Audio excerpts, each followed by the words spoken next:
masih pembahasan sudah memasuki tahun ke-9 dari hijrah Rasul sallallahu alaihi wasallam. Yang mana pertemuan lalu membahas tentang beberapa kejadian yang terjadi pada tahun ke-8. Ya, beberapa peperangan, yaitu peperangan Hunain, peperangan Taif, dan juga terjadinya Bai'ah, Fathu Makkah. Ya, itu kejadian-kejadian yang terjadi pada tahun ke-8. Sekarang kita masuk ke dalam bahasan tahun ke-9, ya, pada halaman 74. Bismillahirrahmanirrahim. As-sanatu tasi'ah minal hijrah. Tahun ke-9 dari hijrah. Ghazwatu Tabuk. Ghazwatu Tabuk. Peperangan Tabuk. Tabuk itu wilayah yang cukup jauh, ya, dari kota Madinah, yang mana dia sudah mencapai dekat daripada negeri Syam, dekat daripada Yordania, tinggal nyebrang aja ke Yordania, ya, Tabuk. Ini peperangan yang sulit, yaitu paling jauh termasuknya jaraknya, dan juga paling berat karena di musim panas keluarnya, musim benar-benar lagi panas, dan jaraknya yang begitu jauh, dan pasukan yang begitu banyak, ya. Makanya ini juga, peperangan ini menjadi penyebab turunnya beberapa banyak daripada ayat-ayat yang menunjukkan sifat-sifat orang-orang munafik, ya, orang-orang yang munafik, yaitu khususnya kalau munafik di zaman Nabi SAW, yaitu memperlihatkan iman tetapi batin mereka sama sekali tidak beriman kepada Rasulullah SAW. Tidak beriman mereka, cuman mereka ngaku aja Islam secara lisan. Nah, di tahun tersebut katanya di sini fi sanati tasi'ah, di tahun ke-9, hadathat, terjadi ghazwatu Tabuk, peperangan Tabuk. Walam yakun fiha harbun, dan tidak ada yakun terjadi fiha, di dalamnya, dalam peperangan tersebut, harbun, yaitu baku hantam. Artinya peperangan ini hanya keluarnya Nabi SAW sampai ke Tabuk, tetapi tidak ada perang, tidak ada sampai ada musuh yang melawan, tidak ada, ya.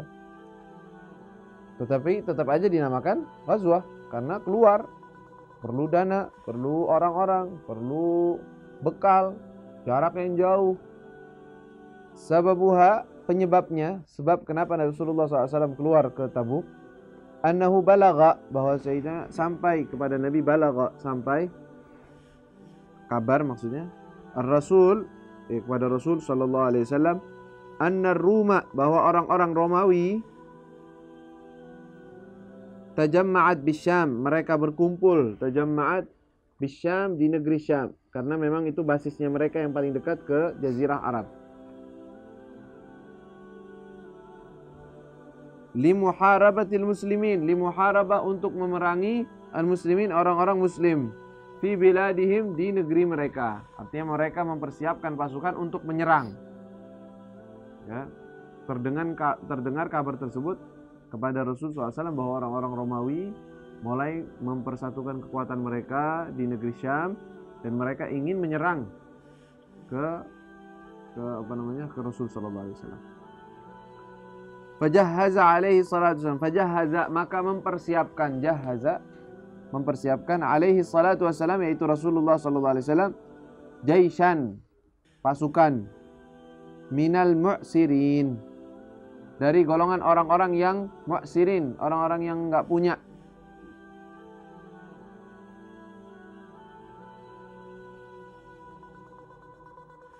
Kenapa dibilang mu'sirin atau enggak punya? Karena di saat itu memang sampai dinamakan Jaisul Usrah, pasukan yang miskin, artinya sulit keadaannya. Kenapa? Karena bergabung dengan banyaknya jumlah pasukan yang akan pergi, dan juga di waktu yang sangat berat, yaitu musim panas yang sangat berat di situ. Dan juga bertepatan waktunya Jadbul Bilad, yaitu musim kemarau panjang. Dan di saat itu juga waktunya kurma itu mulai tumbuh, mulai keluar rutab. ya, enak-enaknya waktu di mana mereka ingin santai duduk. Ya, musim panas itu. Nah, di saat itulah terjadi Ghazwat Tabuk. Yablughu adaduhu, yablughu yang mana sampai adaduhu jumlah mereka, jumlah pasukan Nabi 30.000, 30.000 pasukan. Banyak, 30.000 pasukan.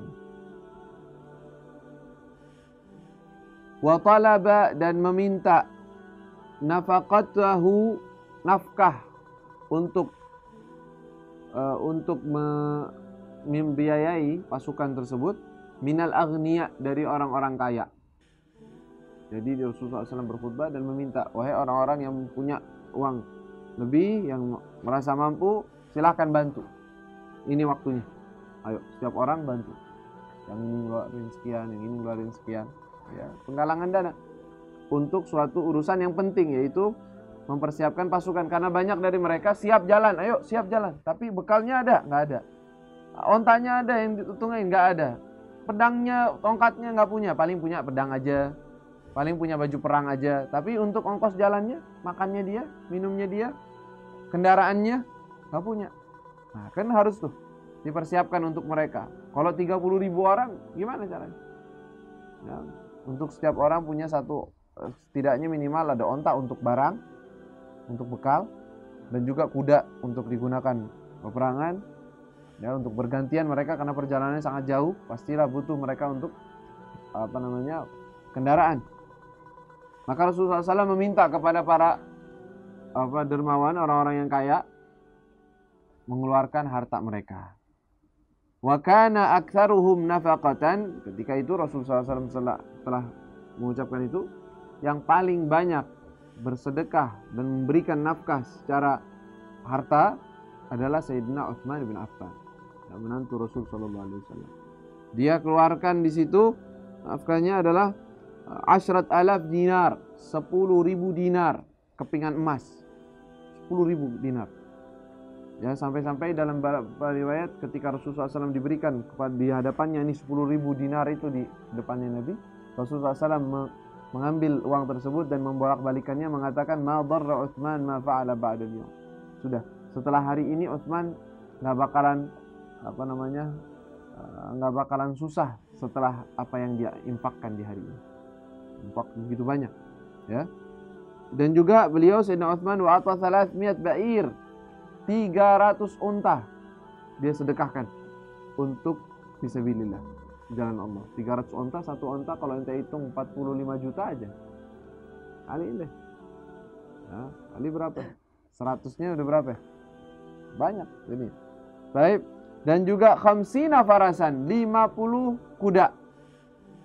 50 kuda. Satu kuda aja berapa? Termasuk lebih mahal dari onta biasanya kuda itu. Apalagi kuda yang digunakan untuk perang. Nah, 50 kuda dia siapkan, semuanya nafkah untuk peperangan tersebut. Dan Sayyidina Abu Bakar Siddiq bagaimana? Sayyidina Abu Bakar pulang ke rumah, bawa semua harta yang dia punya, duit yang ada di rumahnya semuanya dikeluarkan, semuanya yang dia hasil dari ghazwah. Kan peperangan kan dibagi oleh Rasul, dibagiin ini, dibagiin itu. Nah, ini semua harta yang dia punya dibawa ke depan Rasul. Nih Rasulullah, saya nafkahin. Ya, itu sekitar dihitung sekitar 4.000 dirham. 4.000 dirham.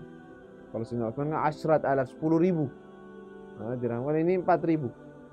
Kata Rasul SAW, apa yang kau sisakan untuk keluargamu? Jadi ini harta yang disisakan berapa untuk keluarga? Kata Sayyidina Abu Bakar, taraktu lahumullah wa rasuluh. Saya biarkan untuk mereka Allah dan Rasulnya. Artinya habis semua duit saya, nggak punya lagi. Ini semua yang saya punya. Datang Sayyidina Umar, bawa separuh dari hartanya. Nah, jumlah yang banyak juga. Separuh dari yang dia punya, binisf malihi, dikeluarkan. Di saat itu dalam beberapa riwayat Sayyidina Umar bin Khattab ingin di waktu itu membalapi Sayyidina Abu Bakar Siddiq. Kata dia, wah, di saat ini saya ingin punya amalan yang melebihi daripada Sayyidina Abu Bakar. Karena selalu pasti Sayyidina Abu Bakar dia lebih awal, lebih dulu. Gak bisa dikalahin dalam amal baik. Nah, kali ini ketika Rasulullah minta untuk dana untuk peperangan, Sayyidina Umar bilang, saya akan ambil separuh daripada harta saya semua. Saya kasihkan untuk Nabi SAW. Bawa. Ya Rasulullah ini. Apa yang kau tinggalkan? Katanya nisfu mali, separuh hartaku masih saya simpan untuk keluarga. Kan itu kesian mereka, masa dibiarin gak punya nafkah, dan dibiarkan separuhnya. Datang Sayyidina Abu Bakar, dia bangga udah duluan datang ke Nabi lebih dulu daripada Sayyidina Abu Bakar. Taruh. Rasul tanya, apa yang kau tinggalkan untuk keluargamu? Al-taraktu lahumullah wa rasul. Saya tinggalkan untuk mereka Allah dan Rasulnya. Kata Nabi SAW, perbedaan antara kalian adalah sama seperti ucapan kalian. Subhanallah. Kata Sayyidina Umar, dari semenjak itu saya nggak bisa lagi ngalahin Abu Bakar Siddiq radhiyallahu taala anhu. Ya. Terus yang lain juga begitu. Sayyidina Abdurrahman bin Auf, dia bawain 100 daripada uqiyah, daripada fiddah. Uqiyah biasanya dari perak. Waja'al Abbas wa Talha bimalin katsir. Sayyidina Abbas, Sayyidina Talha, semuanya tuh para sahabat nyumbang untuk peperangan ini. Ya. Baik, waja'a alaihi salatu wassalam, waja'a, dan datang alaihi salatu wassalam, datang kepada Rasulullah sallallahu alaihi wasallam sab'atun, 7 orang, min fuqaha al-Madinah, daripada orang-orang fuqaha, orang-orang faqih, orang yang berilmu daripada orang Madinah. Yatlubuna an yahmilahum, mereka minta untuk Rasulullah mengongkosi mereka. Mereka siap jalan tapi nggak punya. Datang ke mereka, datang ya Rasulullah, kami siap jalan, tapi kami nggak punya apa-apa, punyanya badan kita doang, nggak punya nafkah untuk jalan. Tolong, kalau ada persiapkan untuk kami. Ya, kami ingin jalan. Kata Rasulullah SAW, kami nggak punya lagi, habis. Apa untuk ini, udah dibagi semuanya. Untuk kalian kita nggak punya. Akhirnya mereka kembali menangis. Padahal kami pengen ikut, tapi gimana, nggak punya.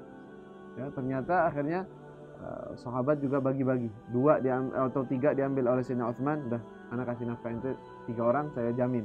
1 lagi dijamin oleh berapa orang, sampai semuanya ikut dalam peperangan tersebut, dibantu oleh sahabat-sahabat yang lainnya. Jadi sebutin di sini, yatlubuna an yahmilahum, mereka minta an yahmilahum, untuk dibawakan untuk mereka. Maksudnya yahmilahum di sini diongkosi, dibiayai atau diberi sesuatu untuk mereka bisa berjalan bersama Rasul. Faqala lahum, maka Rasulullah berkata kepada mereka, la ajidu ma ahmilukum alaih, la ajid, aku tidak mempunyai, ma ahmilukum, apa-apa yang bisa untuk membawa kalian, alaihi, terhadapnya. Artinya nggak ada kendaraan lagi untuk kalian. Gimana?